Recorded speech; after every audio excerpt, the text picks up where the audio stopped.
السلام علیکم۔ آج ہم سورۃ توبہ کی جن آیات کا مطالعہ کریں گے وہ آیت نمبر 97 سے لے کر 101 تک کی آیات ہیں۔ اعوذ باللہ من الشیطان الرجیم، بسم اللہ الرحمن الرحیم۔ الاعراب دیہاتی یا بدوی، اشد زیادہ سخت ہیں، کفرن کفر میں،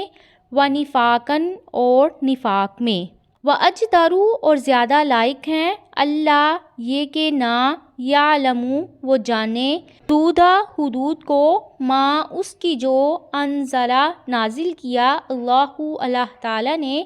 علی رسولہ اپنے رسول پر، واللہ اور اللہ تعالیٰ، علیم خوب جاننے والے ہیں، حکیم خوب حکمت والے ہیں۔ اللہ تعالیٰ نے اس آیت میں جو بدوی، کافر اور منافق ہیں ان کی عادات کو بیان کیا ہے۔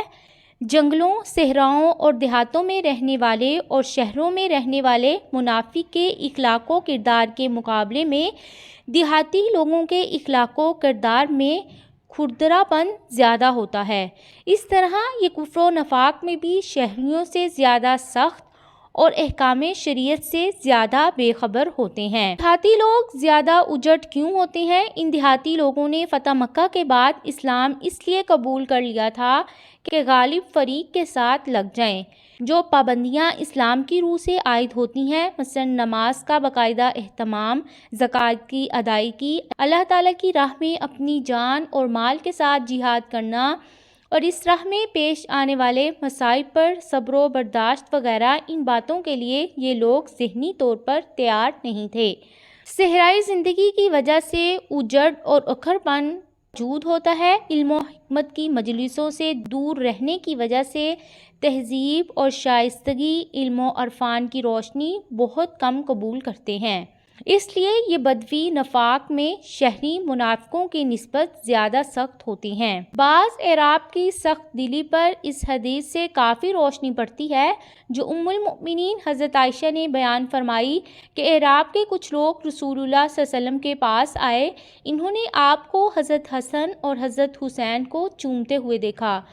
تو کہنے لگے، کیا تم لوگ اپنے بچوں کو چومتے ہو؟ لوگوں نے کہا ہاں، تو وہ کہنے لگے لیکن اللہ کی قسم ہم تو نہیں چومتے۔ رسول اللہ صلی اللہ علیہ وسلم نے فرمایا، اور کیا میں اختیار رکھتا ہوں اگر اللہ تعالیٰ نے تم سے رحم کرنا نکال لیا ہو؟ من الاعرابی اور دیہاتیوں میں سے، من کوئی ہے جو یتخذو بنا لیتا ہے،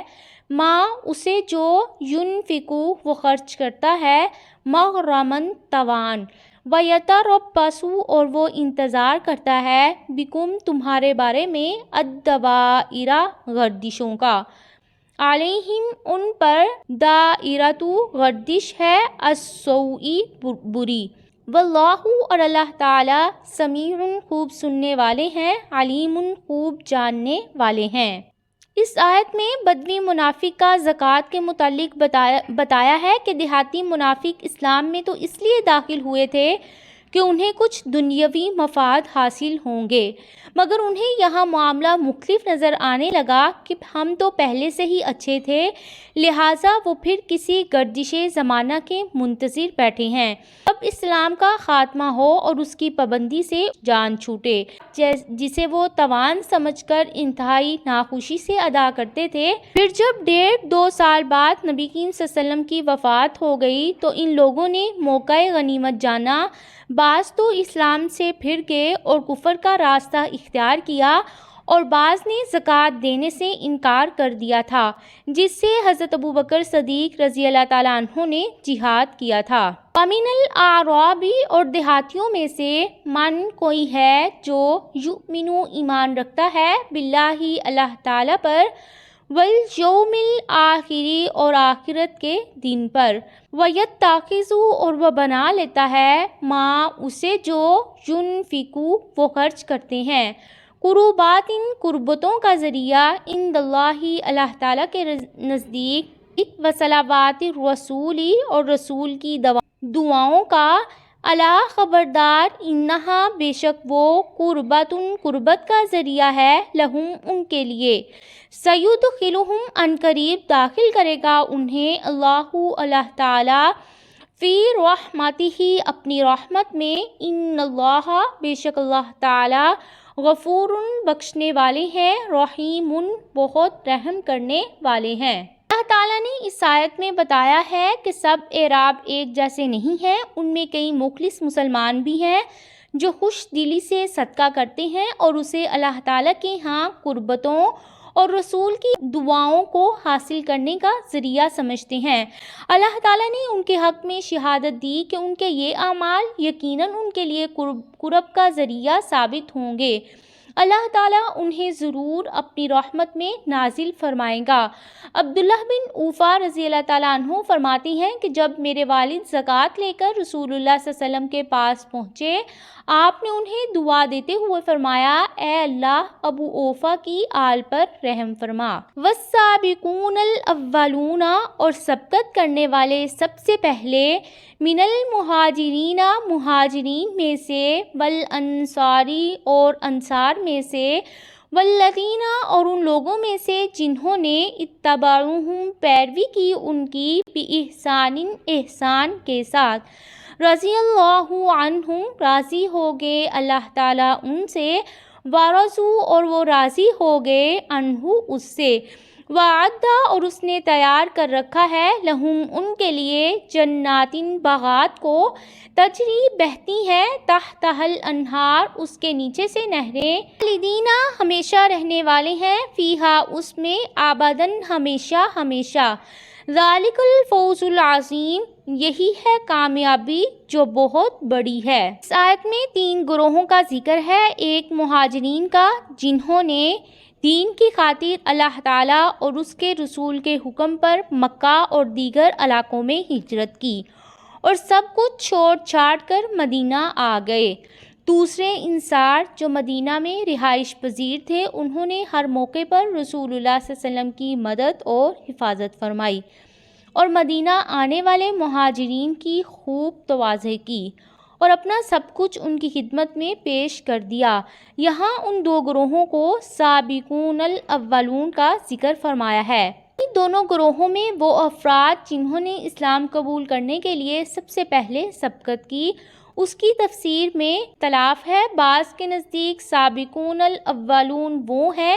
جنہوں نے دونوں قبلوں کی طرف رخ کر کے نماز پڑھی، یعنی تحویل قبلہ سے پہلے مسلمان ہونے والے مہاجرین اور انصار، اور بعض کے نزدیک یہ وہ صحابہ ہیں جو حدیبیہ میں بیعت رضوان میں حاضر تھے، اور بعض کے نزدیک یہ اہل بدر ہیں۔ امام شوکانی فرماتے ہیں کہ یہ سارے ہی مراد ہو سکتے ہیں۔ تیسری قسم وہ ہے جو ان مہاجرین کے خلوص اور احسان کے پیروکار ہیں۔ اس گروہ سے مراد بعض کے نزدیک اصطلاحی تابعین ہیں جنہوں نے نبی کریم صلی اللہ علیہ وسلم کو نہیں دیکھا لیکن صحابہ کرام کی صحبت سے فیض یاب ہوئے ہیں، اور بعض نے اسے عام رکھا ہے۔ قیامت تک جتنے بھی انصار اور مہاجرین سے محبت رکھنے والے اور ان کے نقش قدم پر چلنے والے مسلمان ہیں، وہ اس میں شامل ہیں۔ ان میں اصطلاحی تابعین بھی آ جاتے ہیں۔ اللہ تعالیٰ ان سے راضی ہو گیا، اس کا مطلب یہ ہے کہ اللہ تعالیٰ نے ان کی نیکیاں قبول فرما لیں، ان کی لغزشوں کو معاف کر دیا اور وہ ان پر ناراض نہیں ہے، کیونکہ اگر ایسا نہ ہوتا تو ان کے لیے جنت کی نعمتوں کی بشارت کیوں دی جاتی۔ وَمِمَّنْ اور ان میں سے جو حَوْلَكُمْ تمہارے آس پاس ہیں، مِنَ الْأَعْرَابِ دیہاتیوں میں سے، منافقون کچھ منافق ہیں، وَمِنْ أَهْلِ الْمَدِينَةِ اور کچھ رہنے والوں میں سے مدینہ کے، مَارَدُوا جو اڑ گئے، عَلَى النِّفَاقِ منافقت پر، لا تعلمونہم نہیں تم جانتے انہیں، نحن ہم، نعلمہم ہم جانتے ہیں انہیں، سنعذبہم ان قریب ہم عذاب دیں گے انہیں، مرتین 2 بار، ثم پھر یردون وہ لوٹائے جائیں گے، الی عذاب عظیم بڑے عذاب کی طرف۔ پہلے بدوی منافقین کا ذکر فرمایا، پھر اعراب میں سے مخلصین کا ذکر فرمایا، اس کے بعد سابقین مہاجرین اور انصار اور ان کے پیچھے آنے والے اصحاب احسان لوگوں کو خوشخبری دی۔ ان کی مباحث کے بعد پھر منافقین کے ایک گروہ کا ذکر فرمایا ہے جو مدینہ اور اس کے احوال میں رہتے ہوئے اپنے نفاق میں ماہر ہو گئے تھے کہ رسول اللہ صلی اللہ علیہ وسلم اپنی تیز ترین فراست اور قوی ترین اندازے کے باوجود ان سب کو معین طور پر نہیں پہچان سکے۔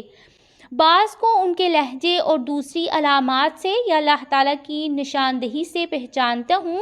لہٰذا جن روایات میں ہے کہ آپ نے بعض منافقین کے نام بھی حضرت حذیفہ کو بتا دیے تھے، وہ اس آیت کے منافی نہیں ہے، کیونکہ یہاں یہ کہا گیا ہے کہ آپ ان تمام کو نہیں جانتے، گویا آپ بعض منافقین کو جانتے تھے اور بعض کو نہیں، جبکہ اللہ تعالیٰ سب کو جانتا ہے۔ منافقین کو 2 مرتبہ سزا، ایک دنیا کا عذاب، ان کو اپنی اولادوں اور تمام مؤمنوں کے سامنے ذلت اور رسوائی ہوگی۔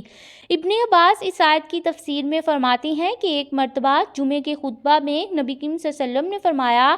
کہ فلاں تو نکل جا، فلاں تو نکل جا، تو منافق ہے۔ بس بہت سے لوگوں کے نکل جانے کے بعد آپ نے فرمایا ان کا نفاق مسلمانوں پر کھل گیا۔ ان کے متعلق نبی کریم صلی اللہ علیہ وسلم کو اللہ تعالیٰ نے علم دیا تھا۔ یہ تو تھا پہلا عذاب، نبی کریم صلی اللہ علیہ وسلم نے انہیں مسجد سے نکلوا دیا، اور دوسرا عذاب یعنی قبر میں ہوگا۔ یہ تھیں آج کی آیات جن کا ہم نے مطالعہ کیا۔